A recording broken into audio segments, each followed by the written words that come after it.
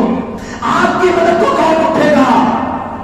اس لیے ابھی فرصت ہے ہمارے پاس، ابھی اللہ کی طرف سے موقع ہے ہمارے پاس، اس کو غنیمت سمجھو میرے دوستو، اس سے فائدہ اٹھانے کی کوشش کرو، رب سے عہد باندھو، رب سے وعدہ کرو، رب سے عزم کرو کہ ہماری آئندہ کی زندگی ان تمام بلیتوں اور ان تمام آفتوں سے پاک ہوگی، ان تمام گناہوں سے ہم اپنے آپ کو مبرہ رکھنے کی کوشش کریں گے۔